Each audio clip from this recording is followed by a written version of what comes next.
In this episode of the Locked On NBA Big Board podcast, it is a rare Sunday episode, but we are covering some of the top international prospects in the 25 NBA draft. My guy Alec Kichian is back. We're going to hear his thoughts on Ben Saraf and Noa Essengue, who played against the Portland Trailblazers earlier this week. We're going to talk about Nolan Traore, Neoklis Avdalas, a guy who I really like. And then we're going to go all the way down to Australia, talk about Alex Toohey, Hanson Yang in China, and a new prospect that we have not mentioned on the NBA Big Board podcast, Mo Faye, who is quietly putting up a strong season in Italy. Stay tuned.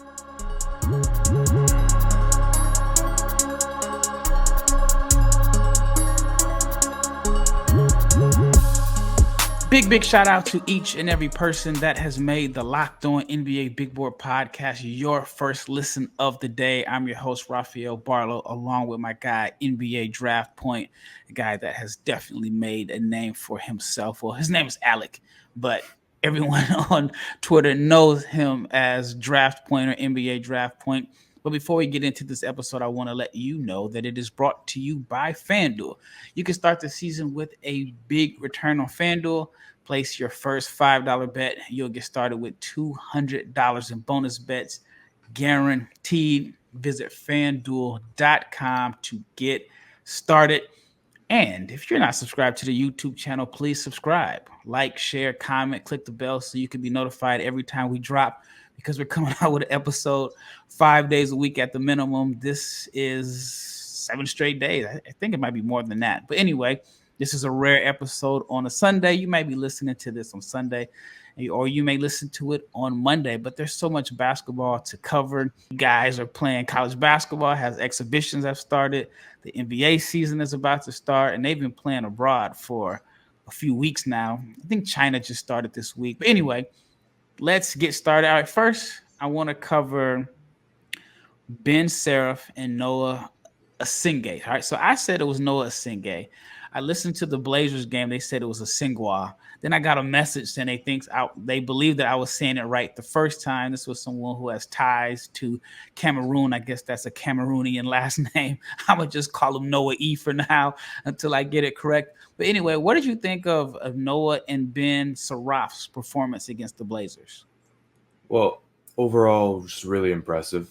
Like Noah specifically, more than Saraf. I think Saraf was good too, but Noah, for me, super impressive how well he was able to control his body, how well he was able to dominate against a team that's going to be his future competition. I think he's looked good. Like, the whole story for me with Noah is, like, we watched him in the ANGT for the junior Ratio Farm Home, and the progress he's made from there to now is insane. Like, he would take like reckless shots. He had a green light when he was playing for their junior team, and you can tell, but the rebounding was there, the dominance was there. And then he played for the France U18 team, where he looked really good too. He looked more like a forward than anything, more like a big forward. He'd get out the rebounds, he wouldn't shoot a lot, played with Nolan as his lob target, all that. And then now at Ulm, he just looks like a changed man. He's shooting threes really well. He looks a lot more comfortable. And against Portland, like, what I noticed the most was just his comfortability. So you have been on record of saying you didn't know like his position. Mm-hmm. Has that changed any since the start of this season? Yeah, it has. That in the past, like I said, I thought he was more of a forward, more of a big sometimes, even though he is like skinny. But yeah, for him, I see the forward skill set more now. The fact that he's shooting, he's making his shots, he's playing within an offense, and he's just showing that he can do it. You know, and that was something that I didn't really see back when I watched him in the Adidas Next Generations. So I mentioned it before. I was at the game where he had like 33 and 19. I don't remember the exact number, but it was a dominant performance. And a lot of it was in like the second half of the championship game of the ANGT in Dubai. And one thing about him, he is extremely productive. And we had an episode with me and my brother, and we talked about how you can't deny how productive he is, but his game is pretty unique because there's not one thing that you can say, if you take this away from him, it's going to stop him. Like, you can say he's not a great shooter right now. You can say that he's not like a great ball handler. He just finds ways to put the ball in the basket. He's very thin. I think I saw him listed at 194 pounds.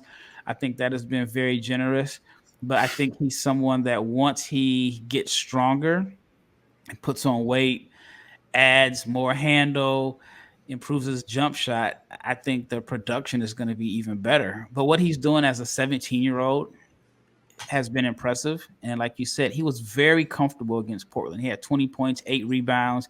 He made 3 threes, never known for his outside shooting. I Yeah, think the exactly. sky's the limit for him.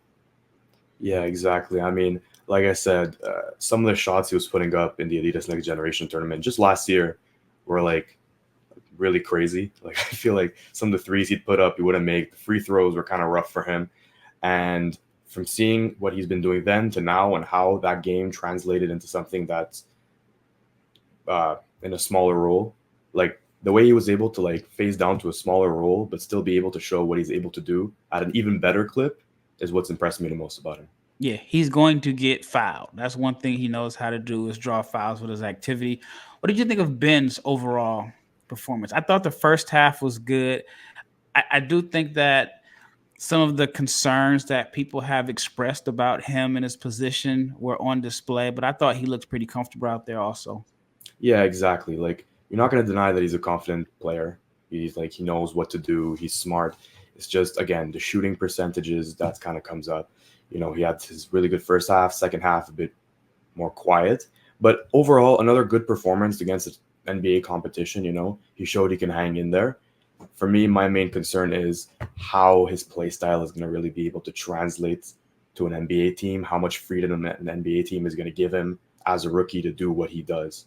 You know, I think he'll be able to learn from his mistakes, but again, those are the concerns that kind of come up with him. Now let's talk about Nolan Traore. He had, in my opinion, he's been up and down. He had 2 really rough games.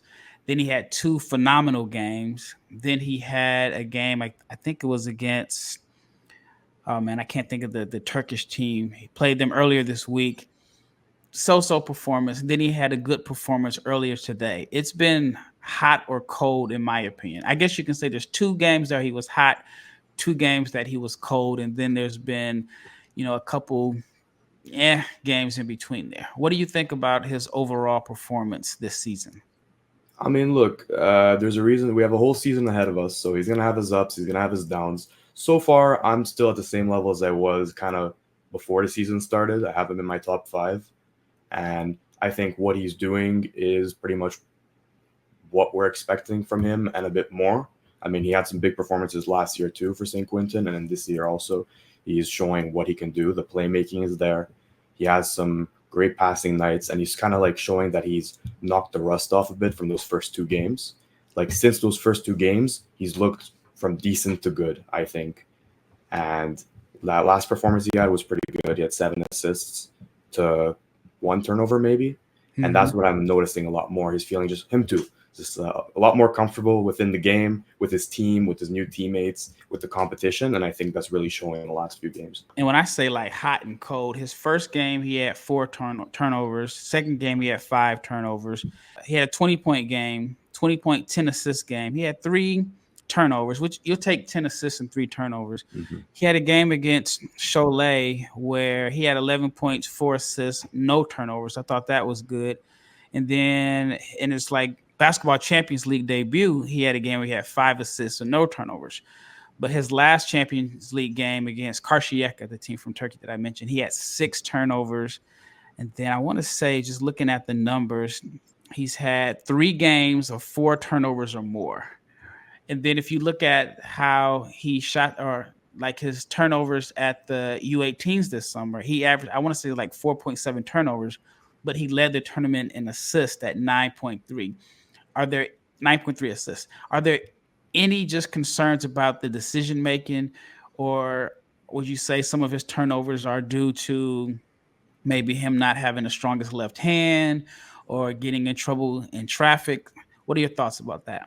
Yeah, I think that's kind of what it is. I think it's the left hand getting caught in traffic. I'm personally not too worried about his decision making.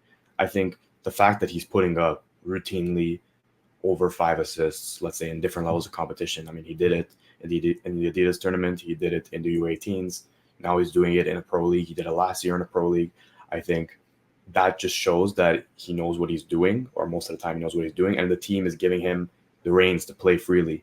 St. Quentin, they're playing in the LMBA. Yeah, that's a good league. That's a league that, France. Yeah, and it's a league that's going to reward you if you play well. It's not all the prospects in France that are getting the respect kind of that he is, with minutes, with how he's playing, with stuff like that. So I think that it's definitely something that I'm not too worried about, the decision-making, the turnover problem. I think once he gets in a league with better players around him, I think could definitely help him out.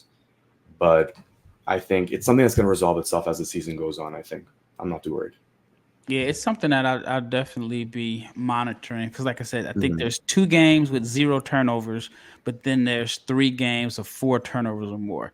And I mean, it's been a roller coaster ride. Like the first 2 games were a struggle, but that 20 and 10 assist game, I think the other game where he had 27 points, he shot the ball well from 3, took care of the ball. So it'll be interesting to see. But he's very young. He's playing in a professional league. He's playing on a team that is looking to win. They've been competitive. They beat Monaco in one of their games, and Monaco's the EuroLeague team. All right, when we return, I want to talk about Neoklis Avdalas. This is a guy that I am very high on his potential, his size, and his skill set. He's also shown flashes this season, but overall, I mean, the numbers are pretty rough to look at. So I want to get Alex's opinion on Avdalas, and then we're going to talk about Alex Toohey, Hanson Yang, and Mo Faye. But before we get into that, I want to talk to you about our new sponsor, which is Hims. And Hims is changing men's healthcare by providing access to affordable sexual health treatments from the comfort of your couch. Hims provides access to a range of doctor-trusted ED treatments like chewable heart mints and also Viagra and Cialis and their generics. You can get it for up to 95% cheaper. The process is 100% online, so there's no need for the uncomfortable doctor visits. All you have to do, answer a series of questions on their site. A medical provider will determine the right treatment option. If you are prescribed, the medication will ship directly to you. It will be in a box with discreet packaging, and it is for free. No insurance is needed, and one low price covers everything from treatments to ongoing care. They have hundreds of thousands of trusted subscribers, and Hims can help you find the ED option that works best for you. So check it out. Start your free online visit today at hims.com/lockedon. That is HIMS.com/lockedon for your personalized ED treatment options. Again, hims.com/lockedon. All right, second segment, Neoklis Avdalas, Greek player that I've been tracking for a while. If I'm not mistaken, he was like the youngest player to score in a EuroLeague game when he was 15 years old. I've seen him listed at 6'9" on some sites. Some have him 6'7". He is a player that, and this is just my opinion, I think we talked about it on a previous episode. I do not think that there is that much of a talent gap between him and Ben Saraf. The draft range is going to be significantly wider just based off of performance. But Avdalas has had some flashes. He had like a 16-point game. I think there was a 17-point game. He's athletic. I know he kind of unfairly got this nickname. It's like the Greek Luka. And he played very well at Basketball Without Borders. I will say that. But he played with a level of freedom that I haven't seen from him when he's playing at home in Greece. I think a lot of it is just because, not a lot of the countries in Europe are ready to like give young players freedom, especially in Greece, where there's so much pressure to win. And it just makes the situation in Radio Farm Ulm in Germany so unique in Europe. But anyway, what are your thoughts on Avdalas's performances this season? All right, so for me, historically, I haven't been too high on Avdalas, and it kind of just stems from the whole Greek Luka thing. He played amazing at Basketball Without Borders, and the clip came out of the guys giving him a moniker of Greek Luka, which is kind of unfair. Like, I think Luka is like a one-to-one talent. You can't really and everybody's trying to find the next Luka. Any big point guard who can handle well, create well, always gets that nickname. Where's number 77? Avdalas has the same tattoo as him. I think he was wearing number 77 at the camp. But anyways, I had seen that, and then I expected like for him to dominate in the ANGT, which he was good in. He wasn't bad at all, but he wasn't dominant. And then in the U18s, he was the third option on their team. Again, I assumed that he was going to dominate. He was going to be the guy on their team. He had his moments, but then the 3-point shooting on paper has been rough. I think in ANGT it was somewhere in the 20s. I think in the it was in FIBA it was in the 20s. ANGT it was in like 14% range, something like that. So that's why I was always like, okay, well, he's definitely talented. When you watch him play, the moves that he makes, it's like amazing. You see him, he's playing like out of his mind. But then you look at the box score and you're like, okay, well, he's kind of inefficient sometimes. But then he started playing in Greece or in his new club in Greece, and he's shown this level of maturity and polishedness that I was impressed by. First off, his defense is looking a lot better than it was back in the tournaments. He's playing a lot more physical. And that's good because he's matching the physicality of the league he's playing in the Greek league, which is a very physical, you're saying very competitive league, in a league that doesn't really always trust young guys. But he's showing he can be part of that rotation because he's playing tough, he's playing strong, and he's making some pretty smart moves, the ball handling, cutting, some aggressive defense, getting in the lanes. And that's why, for me, he's been kind of getting back on my radar from kind of how he was in the summer for me. Yeah, there was one particular player on defense that stood out. I forget who they were playing against, but he had a chase down block with his left hand and then came down on the offensive end and scored. I think, and hopefully, like the people in Greece don't get on my head over this, but I just think that he needs a change of scenery. Maybe there's an NBA team that sees the flashes and the talent and likes the size. I mean, if he is indeed 6'9", which is debatable, and I've stood next to him, maybe he's grown, but the FIBA site had him at 6'9", and I would want to assume the FIBA site is going to be pretty credible and legit. But just the ball handling, the size, the passing instincts, even though like it's not reflected as far as his like assist to turnovers, but I just think that there's a lot of talent to work with. He's a player that I wonder if he would have benefited from taking the college route. Like a lot of the guys that we're going to talk about as far as international players stayed in Europe, and I think it's going to help their draft stock. But I think he has a game that I think is more so suited for the American style than it is as far as Greek, because he is at his best when he has freedom. But then also when you look at like how he played this summer at the U18s, he was good, but I didn't think that he performed up to his capability. But it's so tricky for me because he is confident. He is a confident player. Mm-hmm. But you look at Saraf. Saraf is confident, but his confidence has translated to him, just boosting his draft stock. And Avdalas is a player that you just kind of have to like be in love with the tools and the upside, not necessarily his production, even though he is getting an opportunity in the Greek league to show what he's capable of. Yeah, for me, I have him as a next year guy, just depending on kind of what he does. I mean, I'm sure if he continues what he's doing this year, he'll get some looks. But talking about the whole college route thing, I know he had some high offers, some high major offers, but a lot of teams didn't want him to play point guard for them, which I think was one of the main reasons why he decided to stay in Europe. I think if he doesn't get the exposure this year, I think he'll likely, well, I don't know his agent or anything, but I think there's a chance that he kind of goes to another club. He takes a change of scenery, like you're saying, but the talent is definitely there.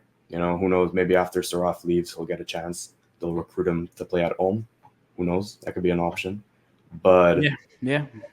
But yeah, I mean, look, the talent is there. The opportunity is there more than I would have thought so far, because I thought they weren't going to play him much at Paris Derry. But it's there. And I think if he continues playing how he does, he'll definitely get some looks, whether it be by another pro team, whether it be from an NBA team. And yeah, my point of view on him has definitely changed since the summer. So he's represented by Octagon. I don't know what direction they're going to push him towards. But if it were me representing him, I think I would have had him come to the States, but I would have had him go to either a high mid major, like a really good mid major program, or maybe like a team in a Power Five conference that is going to give him the keys. I think Igor Demine made Mhm. an incredible decision for his draft stock. So I would have taken a similar route. All right, when we return, I want to talk about Alex Toohey, a guy that's getting a lot of buzz. I have some concerns about Toohey. Then we're going to talk about a couple bigs. But before we wrap up this episode in the last segment, I got to talk to you about our sponsor for today, which is FanDuel. And if you are an NFL or NBA fan, you can start the season with a big return on FanDuel. All you have to do is place a $5 money bet, and you can get $200 in bonus bets guaranteed. Again, $200 in bonus bets guaranteed when you place your first $5 bet. Also, when you get a hunch in the middle of the game, you can check out the latest stats. You can view live play-by-play and so much more. And it is on the same page where you placed your bets. Again, this is fanduel.com. $200 in bonus bets. And all you have to do is place your first $5 bet.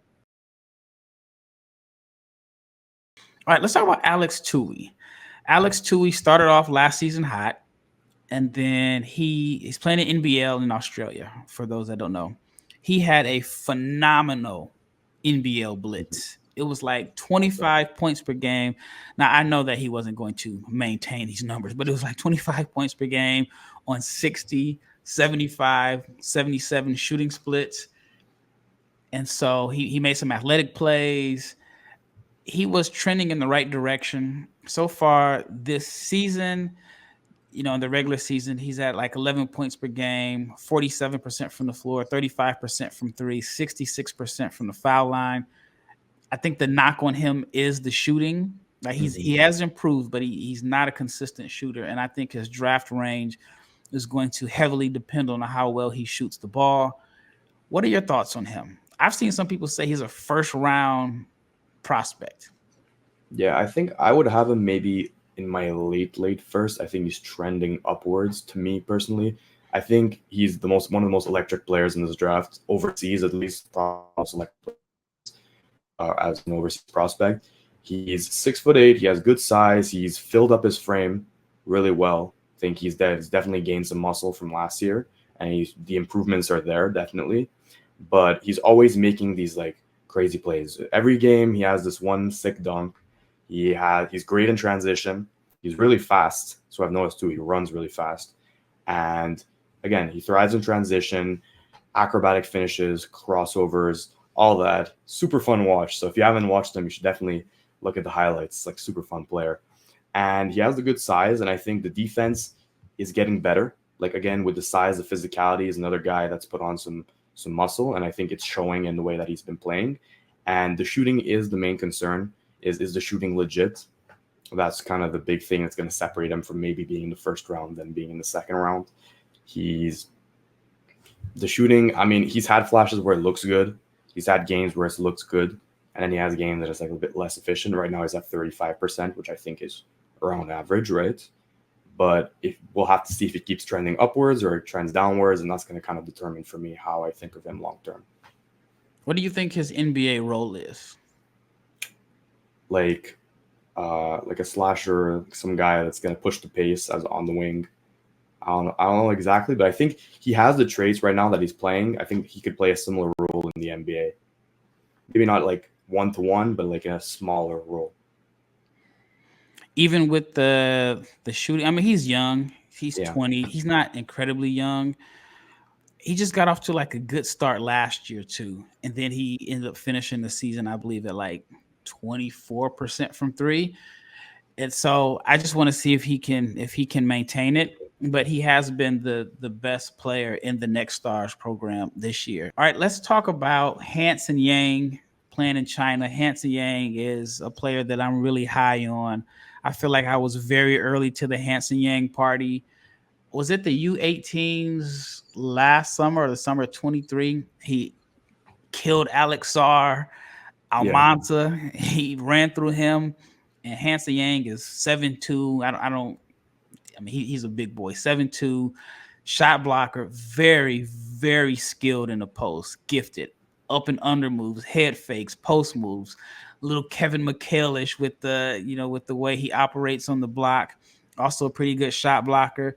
Not the most mobile, but I think he is more mobile than he gets credit for. I have seen like times where like the point guard is trapped and he has to catch the ball at maybe the 3-point line. I have seen him put the ball on the floor and make some plays.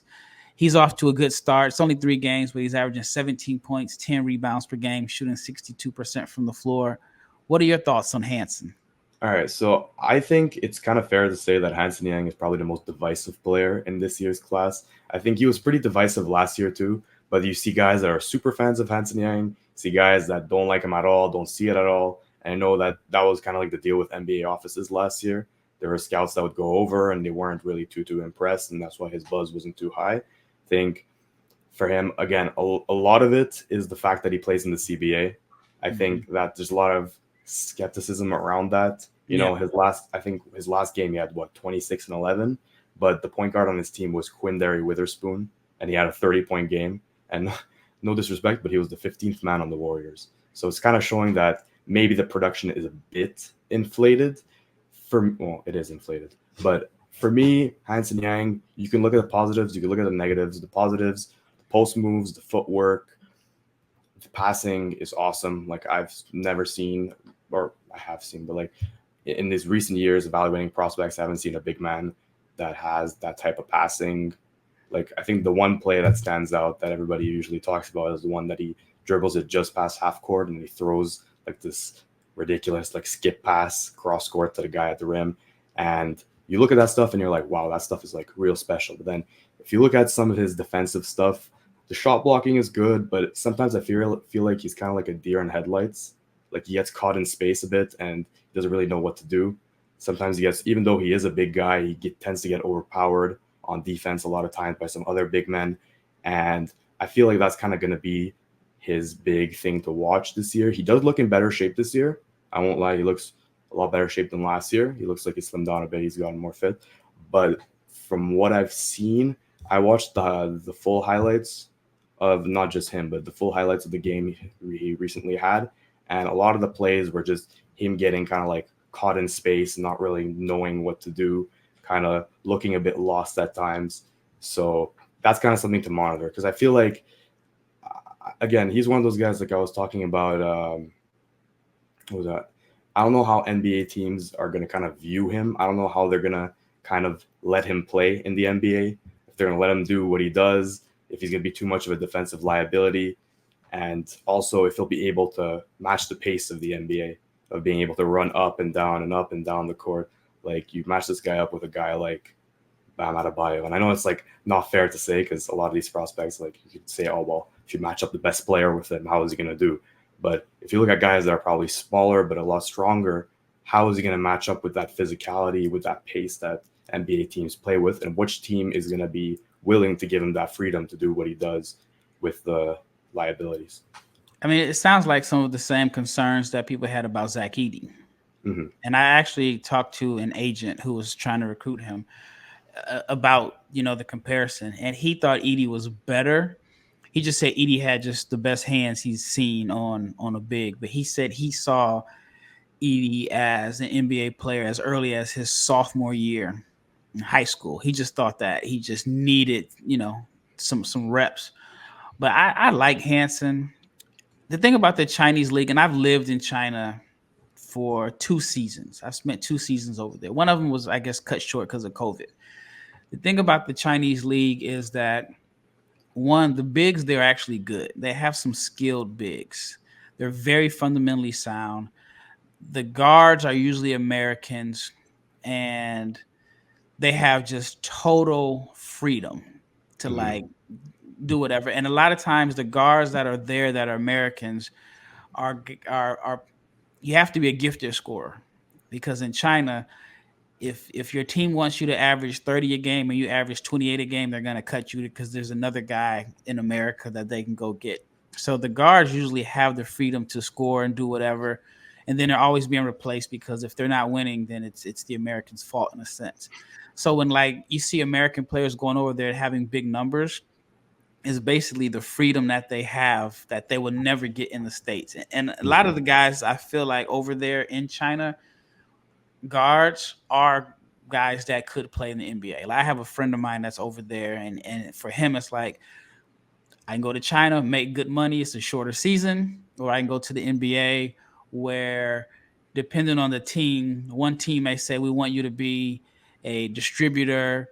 One team may say we want you to score, and at least in China, the role is clear. So, with that being said, I do think that the where China is weak at is the guard play and the wings. So for him to like score the way he does, a lot of times he's playing against American bigs or bigs that have some NBA experience. And so that's why I don't necessarily downplay his production, because usually the teams in China are going to have one American guard, and it's usually like a wing that they're allowing to play point guard. It's almost like football in a sense, little league football. Your best athlete, you just put him at quarterback and let him, make all the plays, even if he can't throw. And in China, they usually just put the best scorer at the point guard. So anyway, like I said, I think that when he does have good games, a lot of times those are against some American bigs. And then even when he played against his age group at whatever it was in summer 2023, Sarr couldn't do anything with him, and he was the number 2 pick, and he was known for his defense. All right, real quick, Mo Faye, a player that have not heard a lot of people talk about. He is quietly having a really good year. He's 6'10".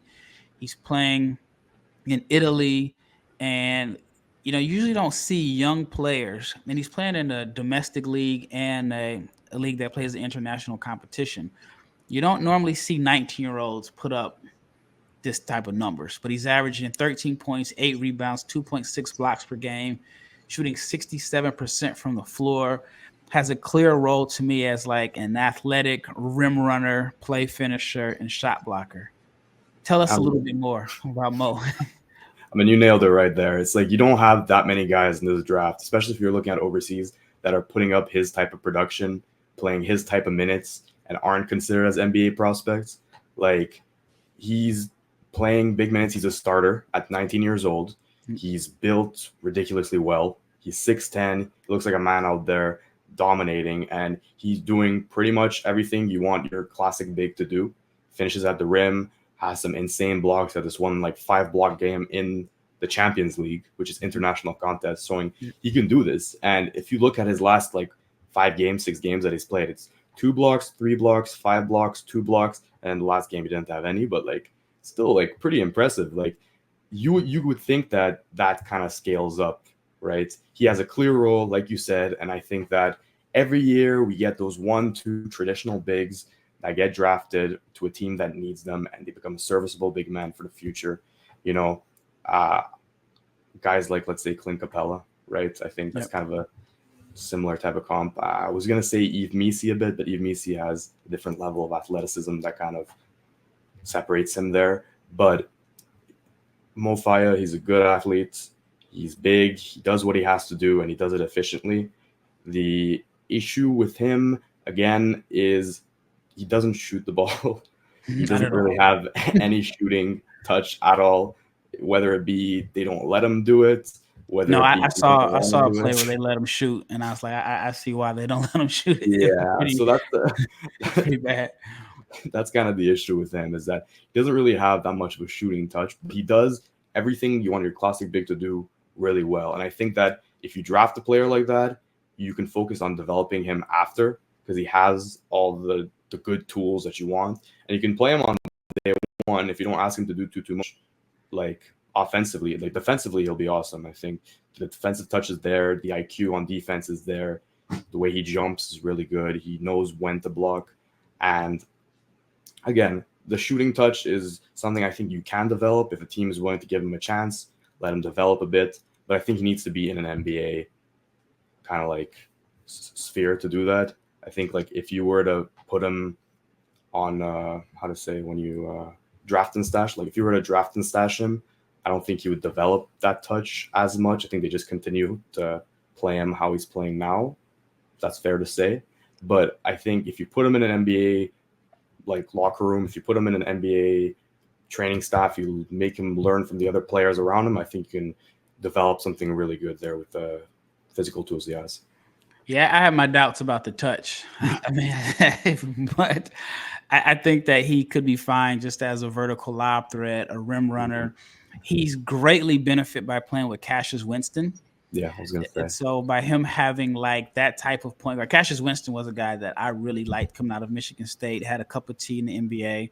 Of course, the NBA is harder on like smaller guards, but he has benefited from having a high IQ playmaker that knows when to get him the ball, that knows how to set the table for him. But overall, I just think that he is not getting talked about enough. The concerns for me is that he's extremely raw outside of like, dunks. I've seen like a few post possessions. He's kind of just lost when they try to feed him the ball. And then just the decision making. Right now, according to the stats that I have, he has 2 assists to 23 turnovers. But he's 19 years old. He's, in the NBA. If he's an NBA player, they're not going to ask him to, get the ball in the post or make decisions. Hey, big fella, block shots, run the floor, catch lobs, and finish at the dunker spot, which I think is something that he does well. He's shooting like 68% at the rim, which is, you'll take that. Well, that wraps up this episode of the Locked On NBA Big Board Podcast. Again, we were talking about some of the top international prospects in the 2025 NBA Draft. And before we go, I want to let you know that you have to check out the Locked On NBA season preview from the East to the West to the potential teams that are going to be championship contenders to the pretenders. There is a 6-episode series with everything you need to know about this upcoming NBA season. You can find Locked On NBA on YouTube or wherever you listen to your podcast. Once again, it's Rafael Barlowe with my guy Alec, known as NBA Draft Point on Twitter or Draft Point 2024. And we are out of here.